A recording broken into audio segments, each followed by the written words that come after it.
You don't think about ghosts when the fluorescent lights are flickering and someone's screaming for Ativan. Kingsford Public isn't a place for mystery. It's a place where air conditioning fails on 107-degree nights, where we keep bodies in broken coolers because the morgue won't fund new freezers. I've been an ER nurse here for 9 years, long enough to recognize the subtle whine of burnout in a coworker's voice, long enough to forget what silence feels like. I'm Ellie Dawson, 35, student debt the size of a mortgage, a disease that makes my hands ache halfway through every shift. And Sophie, my daughter, my heart, 7 years old and too smart for the broken world I'm raising her in.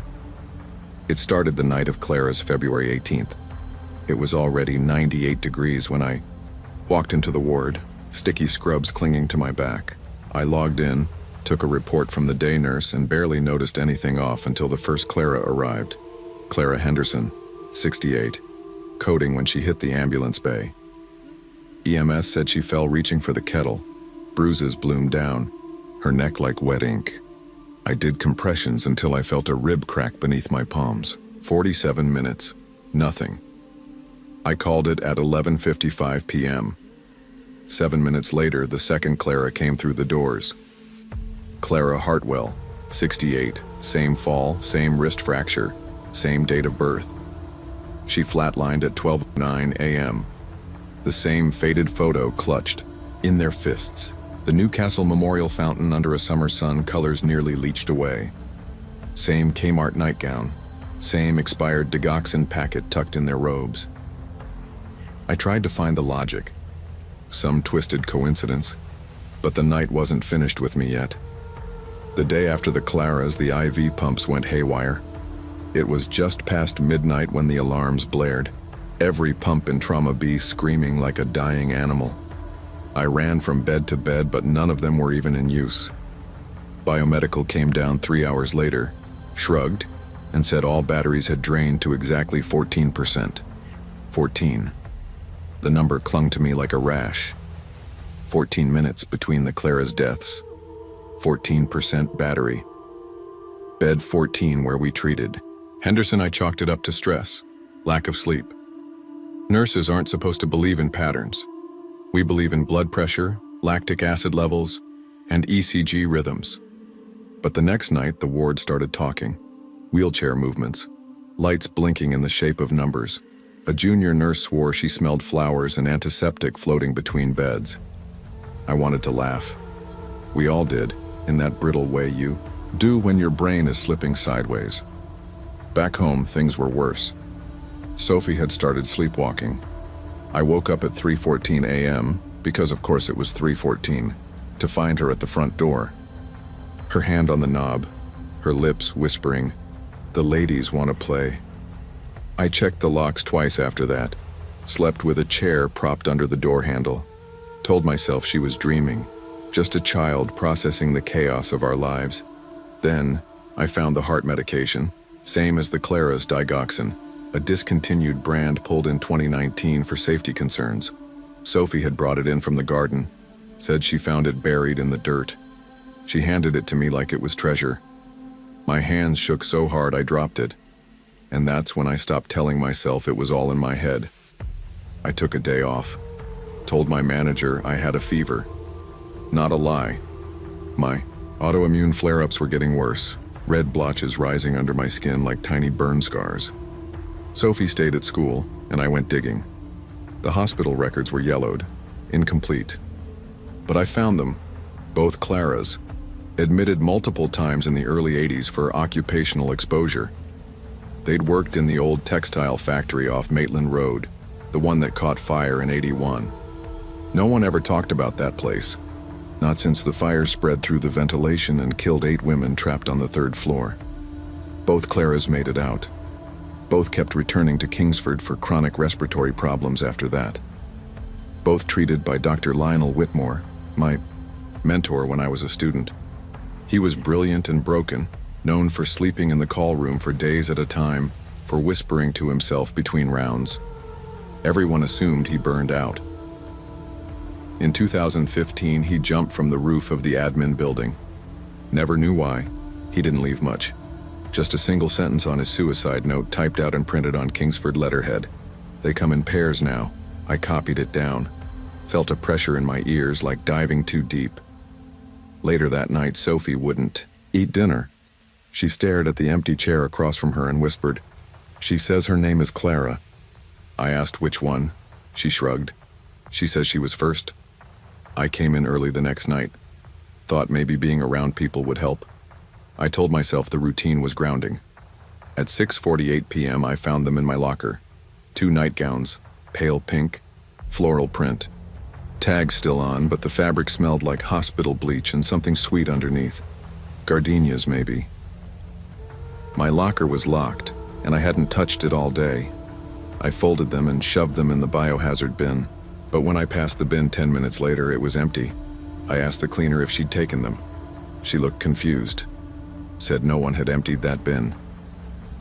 At 9:34 p.m., I walked past Trauma B and saw the monitors glowing. Both beds, 14 and 23, displayed heart rates, 68 beats per minute. We hadn't had patients in those beds for 3 hours. The monitors weren't connected to anything. No leads, no vitals, just 2 steady pulses on dead machines. Then the PA crackled. "Mummy, why won't you let them in?" Sophie's voice, the sound, hit me harder than any code blue I've ever run. I dropped the patient chart I was holding, ran to the nurse's station, heart in my throat. No one had used the PA system all night. Security confirmed no outside lines had accessed it. But the audio file, the voice, it was logged under my employee ID. At home, I found Sophie standing at the kitchen table, her eyes wide and empty, like she wasn't really inside. 2 chairs were sat across from her. She was carefully pouring tea into 3 plastic cups. I don't know what's real anymore. The footage from that night? I begged security to let me see it. They watched it with me, silent. The screen showed me in Trauma B doing chest compressions on 2 empty gurneys. No Claras, no patients. Just me, arms pumping air, sweat running down my face, talking to no one. I've started hearing their voices at home, in the vents, in the mirror. The same clipped tone, the same static buzz hush. You remembered us. I dream of fabric catching fire, of hands pressing mine. I feel their weight on the end of my bed at night. And Sophie, she draws them now. 2 women, hand in hand, standing by the Newcastle Memorial Fountain. Sometimes they're on fire. Sometimes they're transparent, always smiling. I can't go back to Kingsford. They've suspended me. They think I forged the incident logs, the equipment malfunctions, the patient deaths that never existed on paper. No one believes in ghosts, especially not the ghosts of the working poor, especially not the ones who wore Kmart nightgowns and carried expired meds in their pockets. But I know what I saw. They come in pairs now, and I think the 3rd seat at Sophie's tea party, it's mine. I didn't expect much from my first job out of residency. The Queenstown Urology Clinic in Dunedin is modest, wedged between a physiotherapy office and a pharmacy that looks like it's holding on by a thread. Winter here feels like a slow drip of cold that seeps into your bones, and the waiting room's a constant echo chamber of coughs and complaints. I'm Liam Patel. 29 years old, fresh from training, carrying $150,000 in student debt like a second skin. My engagement to Claire's fraying at the edges. She's restless, wants to go back to Auckland, and I can't blame her. I'm barely holding on. My heater broke 2 weeks ago, and with rent creeping up, eviction feels like a whisper away. That's the backdrop when David Wallace walks in for his consult. 53, tall, with a handshake that lingers longer than it should. I notice the way he adjusts himself. Too deliberate. Not the kind of discomfort I usually see. His phone buzzes with Tinder alerts. It's not what I expect in an emergency consult. The chart says performance anxiety, but his smirk tells a different story. There's a weight in the room I can't shake off. I'm a doctor, trained to stay professional, but something about him puts me on edge before the exam even starts. We move to the exam room and things go downhill fast. Wallace accidentally drops his phone. When I pick it up, it's open on a video titled Nurse Fantasy 7, the kind of video you don't expect in a medical consult, especially from a patient who's supposed to be nervous about performance. He leans in, eyes locked on mine, and asks, "You ever treat anyone your own age, Doc?" As if we're about to share a joke. Then he palms himself slowly through his sweatpants. I stiffen, trying to remind myself this is a medical setting, but the worst is yet to come. He pulls out the phone again and plays a 15-second clip. A woman in scrubs, close enough to what I wear, doing things that should never be part of a professional context. His laughter echoes around the small room. It's like we're old friends sharing a beer, not a doctor and patient. My heart races, and all I want is to get out of there. I reported the incident to Dr. Singh, my senior consultant. She listened, then sighed. "Wallace," she said. "Third complaint, this year. But he's on private insurance. The clinic manager says we manage expectations." That phrase stuck with me like a bad taste. At the front desk, the receptionist rolled her eyes when I told her. "Just wait until he asks for a prostate exam," she warned. The head nurse pulled me aside later, gripping my shoulder. "Next time, leave the door open." I thought I was prepared for the job. But that night, I washed my hands until they cracked. The smell of sanitizer was a thin shield against the shame and anger I couldn't shake. At home, Claire slept on the couch after I snapped about her wanting to move. I felt like I was crumbling from every side. And then security handed me a panic button to carry. Like I was the problem. 3 weeks passed, I thought I'd escaped him. Then Wallace booked another appointment. I swapped it with a colleague, but I overheard him outside my door. "Tell Dr. Handsome I brought show and tell." I forced a laugh that didn't reach my eyes. That night, I dreamed of gloved hands, cold laughter in empty hallways. I woke up, in a sweat. My phone showed a missed call from an unknown number, then a notification. My student loan repayment just doubled. No explanation. Claire's suitcase sat by the door. Everything felt like it was closing in. Sometimes I wonder if anyone gets what it's like to be a young male doctor in a profession built on trust and respect, only to find your boundaries smashed by someone you're supposed to help. The healthcare system pretends it protects us, but I'm starting to think that's just a story we tell ourselves. The same professionalism that demands I stay calm, polite, and composed is the cage that traps me in silence. I see nurses facing this every day and realize how little I understood. Before, Wallace's Google review still gleams at 5 stars. Great banter with staff, really puts you at ease. I can't tell anyone how wrong that is. I'm stuck in this job, stuck in debt, stuck in a cold flat with no heat, stuck pretending that I'm okay, but I'm not, and I'm not alone. I never thought I'd get used to the ache, but after the 3rd time twisting up in the emergency room, the dull, constant pain became a sort of background noise in my life. I'm Connor Byrne, 28, a freelance graphic designer in Dublin, stuck in a cycle of hospitals and late-night taxis. The doctors call it testicular torsion, a medical emergency that strikes like a freak storm, twisting the blood supply, threatening to take what I've got left. Each trip to St. Vincent's Public Hospital feels like a battle I lose a little more. Ireland's public health system is under siege, and without private insurance, specialist care is a luxury I can't afford. My disability payment is barely enough to cover the essentials, let alone cab fare. I'm stuck juggling pain, bills, and the cold that seeps into your bones when winter grips the city. November 2022 hit us hard, colder than usual, and the emergency department was bursting at the seams. But I had no choice but to endure the weight, the aches, and the indignity. That night, after another grueling ER visit, I limped outside on my hospital-issue crutch, waiting for the last $35 I had saved to book a free now taxi home. The security. Lights flickered overhead, casting long shadows over the concrete and steel. I was tired, vulnerable, and just wanted to get home before the pain turned sharp again. Then out of nowhere I saw him. A hulking figure, a man in a torn tracksuit reeking of cheap cider and something worse. The man slurred his words, staggering toward me from the hospital's smoking area. "You're walking funny, boyo. Need me to batter you proper?" His breath reeked of cheap cider and body odor, a pungent assault in the cold night air. I tried to back away, but he was quick. Suddenly, he dropped to his knees and grabbed my ankle. My heart jumped into my throat.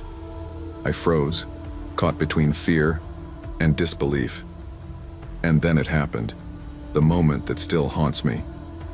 The man, like some deranged animal, took my sneaker in his teeth and growled. His eyes were wild, unblinking. Time slowed.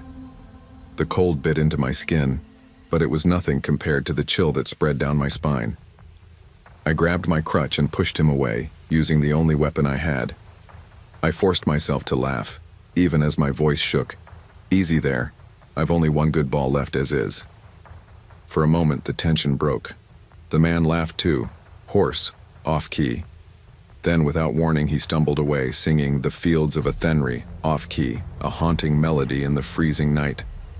I stood there, breath ragged, heart pounding, and wondered how I'd survived something that felt so unreal. Hospital security didn't take my story lightly. When they showed me the footage, I saw the man's wild grin as he lunged at me. The guard paled. "That's Seamus," he said quietly. "Regular around here. History of biting staff, been banned twice. Apparently, Seamus was a fixture in the ER, a ghost of the city's mental health crisis, a man broken by the system and forgotten by everyone else. Change your taxi app," the guard advised. "Seamus likes to follow the yellow cabs." I swallowed hard, realizing I'd been lucky, or maybe cursed. The hospital felt less like a place of healing and more like a battleground for survival. Since then, I've switched to Uber, paying an extra $15 for the quiet ride option. It's a small price to feel safe. I wear slip-on shoes now, anything, to avoid the nightmare of that moment, the wet teeth sinking into my ankle. Sometimes when I pass St. Vincent's, I can't shake the memory. I still dream of Seamus's growl, of the smell of cider and stale sweat, and those teeth clamping down like a wild animal. The trauma didn't end with that night. It settled in, like the cold creeping through Dublin's streets in November. Every appointment feels like walking into a minefield. The waiting room's crowded, noisy, and full of people carrying invisible scars. I catch myself flinching at sudden movements, wary of shadows. Financial stress gnaws at me too. The cost of care, the taxis, the medication. It's a constant. Wait. I have to choose between paying rent and seeing specialists. More than once I've delayed treatment because I couldn't afford the bus or the cab. My freelance work suffers. Pain and stress make it hard to focus, and deadlines slip through my fingers. I'm isolated, stuck between managing a health crisis and the crushing realities of poverty. And every so often, when the night is still and the world quiets down, I replay that encounter in my head. The man with teeth where a human shouldn't have teeth. It's a kind of horror that no medical textbook can prepare you for. 6 months later, the city was buzzing about a viral TikTok, a video shot outside St. Vincent's, showing a sneaker dangling from a hospital fence. It was tattered and stained, the laces frayed, and something dark smeared across the white fabric. My heart stopped when I recognized it. My missing sneaker, the one Seamus had bitten off my foot that night. I shared the video with hospital security, but they said it was probably just trash. I don't know what to believe. I'm still struggling with the pain, the financial strain, and the memory. But that sneaker hanging there, it's a reminder of the cracks in the system, the people it fails, and the things you survive that no one talks about. Sometimes in the cold Dublin nights, I think about Seamus singing "The Fields of Athenry," and I wonder who's next, waiting outside the hospital, lost and broken. And I realize that for all the battles inside those walls, the real fight is just beginning.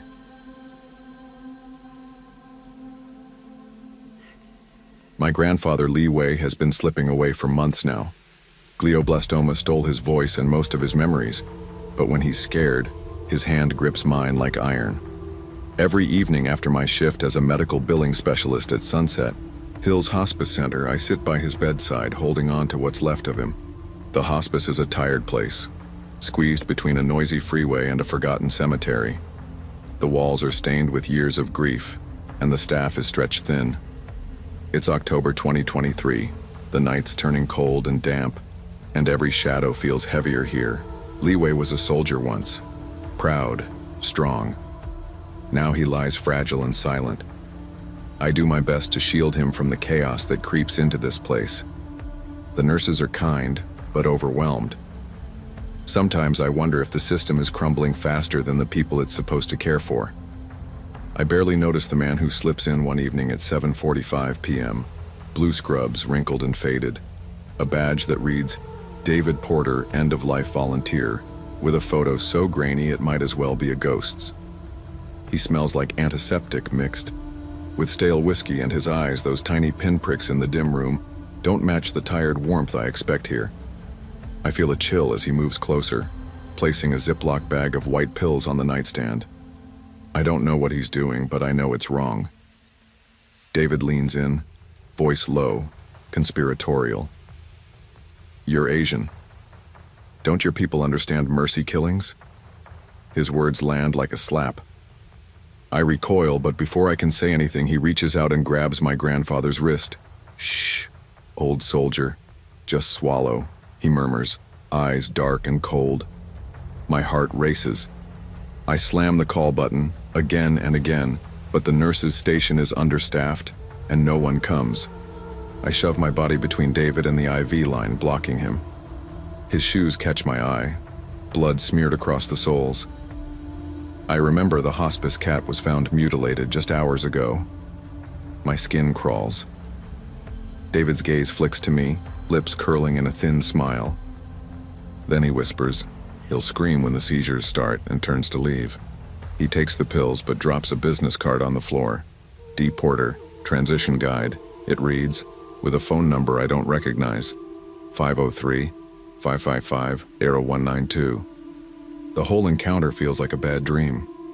I'm shaking, but I know I have to stay alert. Li Wei's life is in my hands now. The next day, I report everything to hospice security and the police.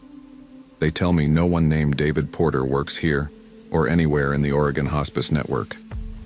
The phone number? Disconnected for 12 years.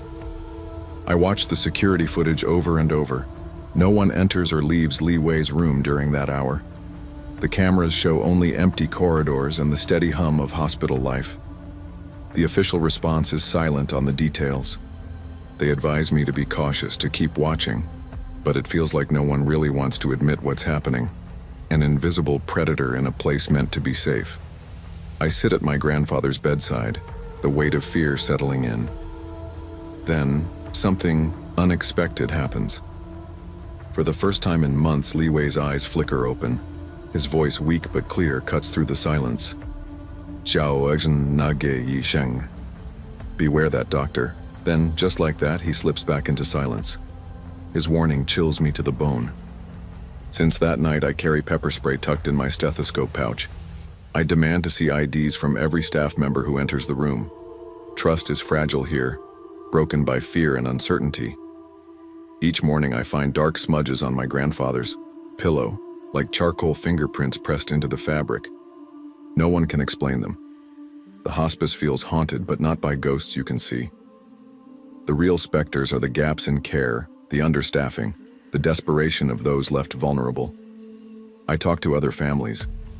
Some have noticed strange visitors, unexplained noises, or pills missing from cupboards. But most keep silent, afraid of rocking the boat. I'm caught between protecting Li Wei and navigating a system that's fraying at the edges. Sometimes I wonder if the mercy David spoke of is really mercy, or something darker. One night I sat holding Li Wei's hand as the room grew cold. I thought of David Porter, the man who slipped in without knocking, who brought danger disguised as comfort. I know my grandfather is slipping away, but I refuse to let anyone take that journey from him without his consent. The hospital halls are full of quiet stories, some too dark to tell. And sometimes in the dead of night I swear I hear whispers outside the door, a faint scent of antiseptic and something bitter. I don't know who David really was, or if he was ever real, but I do know this. The mercy some offer is a weapon, and the true battle is keeping those we love safe from it. For Li Wei, for myself, I will fight. November nights in Cork have a way of sinking into your bones, especially when you're running on 3 hours of sleep and a lifetime of mistakes. St. Lucia's Medical Center was barely holding together, peeling paint, ancient machinery, and staff stretched thin to the breaking point. I'd spent the last decade pouring everything into emergency medicine, but lately, it felt like I was patching a sinking ship with spit and prayers. Divorce hit me hard. My ex never missed a chance to remind me I was falling apart. Debts piling up, custody battles, whispered rumors of malpractice. I chain-smoked in the back hall, dragging long puffs to keep the anxiety at bay. That night, the storm was relentless. The wind screamed through cracked windows, rattling the old metal lockers. The ER was quiet except for the usual chaos of broken bodies and broken spirits. At 3:17 a.m., they wheeled in Declan Murphy, known troublemaker, local bar fights, and now a motorcycle crash victim with a shattered skull and a leg nearly severed. The stench of whiskey clung to him like a second skin. I confirmed death quickly. No pulse, no breath, pupils fixed and dilated. Awif, fresh-faced and hopeful, zipped the body bag with a trembling hand. I thought that would be the end. But then came the scream. It wasn't a scream from down the hall, or from a delirious patient in pain. It came from inside the damn bag. My heart skipped. I froze. Awif gasped, and I saw her pale face tense. "Did you hear that?" I whispered, the words almost swallowed by the storm outside. I unzipped the bag slowly, dread coiling tight in my stomach. Declan lay there cold and lifeless, his skin pale, his eyes shut. But the scream had come from him, or something trapped inside that bag with him. Awif crossed herself, backing away. Her faith in miracles was cracking. Security footage later confirmed it. The body bag moved on its own after we left the room. No one else had entered. It was impossible. That same night, the morgue fridge failed, thawing 6 bodies in a sickening pool of blood-tinged water. The air was thick with rot, and something I couldn't name, a whisper of the unnatural. Awif never came back after that night. I don't blame her. That scream changed everything. The fallout hit me hard. My ex, always eager to cut me down, used the incident in court. "You hear screams at work? Maybe you're losing it," he sneered over the phone during custody hearings. The hospital board summoned me, accusing me of traumatizing the staff and undermining morale. "Maybe take some time off, they suggested with thinly veiled disdain. And Declan's mother? Her voicemails tore at me. "He wasn't a bad lad. Why'd you let him die?" Her grief was raw and accusing. I was drowning in blame, both theirs and my own. I began doubting my senses, questioning every moment of that night. Then I found Declan's police file. 2 assault charges, both mysteriously dropped when witnesses changed their minds. The name of one victim, Awif Walsh's younger brother, a chilling connection, a sick knot in my gut. Dr. Sean Byrne, the pathologist, scoffed at my concerns. "Gas escaping the lungs," he said flatly. "That's all. Could sound like a scream, but it's just physics." Awif denied screaming. "I was nowhere near that bag," she told me once before she quit. Another voice whispered the harshest truth. "You're burnt out, Neve. The mind plays tricks when it's pushed too far." Maybe they were right. But the scream wasn't just noise. It was words, clear as day. And I couldn't shake the feeling that whatever haunted Declan's body was a reflection of something darker. His violent past, the lives he'd hurt, the grudges left unpaid, the morgue, the hospital. Even the storm itself seemed to conspire to keep the truth buried. Now, nights are the hardest. Alone in the on-call room, I nurse a drink, cigarettes burning down to ash. The wind howls through the vents, carrying voices that sound like they want to be heard. Sometimes, when the storm is just right, I swear I hear words, taunting, sorrowful, accusing. "Should have checked my pulse longer, Doc." The scream didn't leave with Declan. It lives in these walls, in the silence between shifts, in my restless mind. I write in my notebook to hold on to some semblance of control. The last line I scribbled reads, "Do the dead feel guilt, or just us?" I don't have answers, just the weight of that scream, echoing in my dreams, reminding me that some deaths don't stay quiet. I never thought a night in the ER could break me the way this one did. Cedar Valley Regional is no stranger to tragedy. Mining accidents, overdoses, heart attacks, they come in like clockwork. But March 2024 was colder, the air sharp with more than just the wind off the mountains. I was 42 then, a man who'd seen too much but still clung to the hope that medicine could fix almost anything. The divorce papers sat on my kitchen table for months, unsigned. I was barely holding together my marriage, and the hospital was a second home. The exhaustion had piled up like the snow outside, and I was running on fumes as paramedics wheeled in Travis Boone, 38, a local coal miner. He was found pulseless at the site of a minor tunnel collapse. No visible injuries, just a man whose heart had stopped working mid-shift. I ran the code with a desperation I hadn't felt in years. 47 minutes later, I gave the call. No pulse, fixed pupils, no brainstem reflexes. I expected silence. But the monitor told a different story. Travis's heart was still beating. Steady, 72 beats per minute. No drugs, no pacemaker, just his heart, stubborn as the mountains he'd mined all his life. I couldn't explain it, and that was just the beginning. When the transplant team arrived at 6:30 a.m., they were ready to harvest the organ. Perfectly, healthy, they said, but useless without a living body. The OR was tense. As the surgeon made the first incision, the ECG flatlined for a full 3.2 seconds. The room held its breath. Then the heart spiked to 120 beats per minute, without any intervention. Lights flickered above, monitors glitching. Then a chill went down my spine when the screen displayed an address. Travis's childhood home carved into the electronic pulse. The scrub nurse crossed herself, her hands trembling. The heart beat faster, almost angry, like it refused to be taken away. We froze, caught between disbelief and fear. This wasn't a heart, it was a living thing, angry, defiant. That day I left the OR with a weight I couldn't shake. The line between life and death had blurred, and I was the one standing on the edge.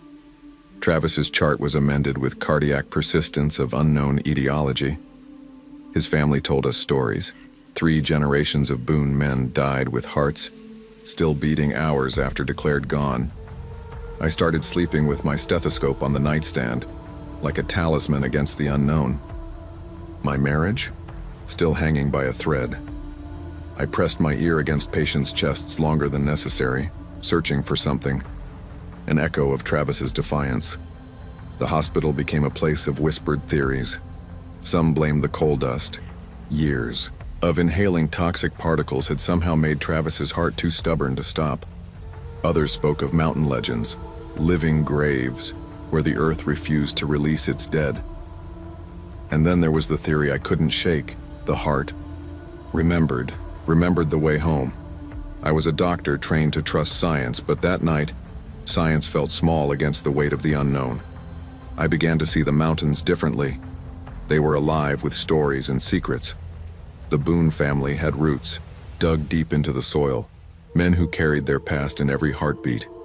Each day I watched families like Travis's waiting for answers that might never come. The hospital corridors echoed with the pain of forgotten places, the lives written off too soon. I started researching, pulling Appalachian folklore into late-night reading.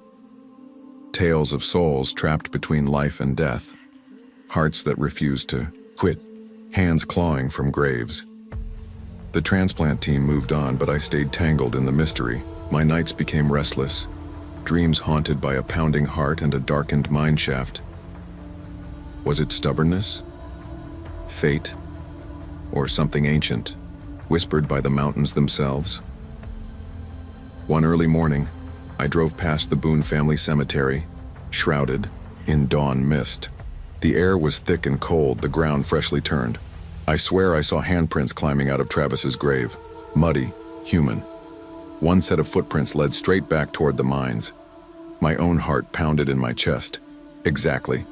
72 beats per minute, as if syncing with that impossible rhythm. I stopped the car and closed my eyes. The mountains stood silent but alive, holding their secrets tight. Back at the hospital, the weight stayed with me. I'm not sure what truly makes a heart stop. Maybe it's not just a matter of biology, but memory, history, stubbornness, and the land we carry inside us. For now, I keep listening because some hearts refuse to be forgotten.